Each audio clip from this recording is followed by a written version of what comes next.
D'un point de vue sectoriel, bon, c'est toujours intéressant. C'est un secteur sur lequel on n'avait jamais travaillé, ce secteur des services de manière générale. Donc, effectivement, aujourd'hui, on a la capacité de travailler avec d'autres acteurs un peu similaires, que ce soit dans le froid industriel ou dans d'autres types de services aux entreprises ici en Côte d'Ivoire.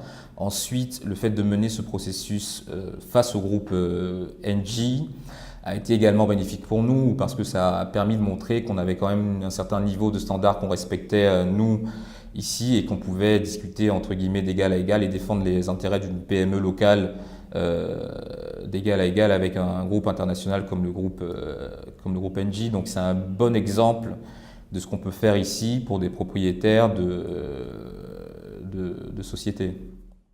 En fait, ce qui a été intéressant, c'est surtout la relation de confiance qu'on a pu installer assez rapidement avec les propriétaires qui ont été complètement transparents du début à la fin de l'opération avec nous sur leurs attentes, sur leurs craintes, sur ce qu'ils voulaient obtenir à la fin.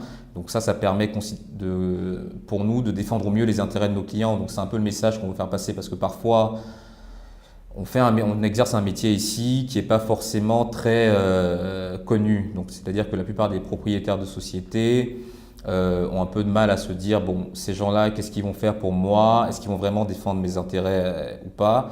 Nous, on travaille pour notre client, donc on n'est pas là pour qu'ils se fassent spolier par des investisseurs ou par des groupes étrangers. C'est vraiment pas la logique de notre métier.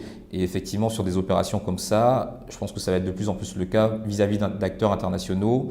Il faut que les PME locales se fassent aider par des conseils, que ce soit nous ou d'autres conseils locaux sur des métiers, sur des métiers similaires, parce que on peut pas être spécialiste partout. Je ne sais pas faire d'électricité industrielle et Monsieur Thierry Court ne sait pas faire de valorisation ou gérer un processus de due diligence ou gérer une négociation d'actes de cession d'entreprise. Donc entre guillemets, chacun son métier, quoi.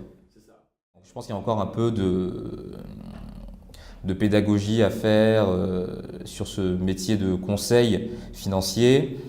Il faut que les gens aient l'habitude de prendre un conseil financier comme ils prennent un avocat. En fait, c'est exactement la même chose.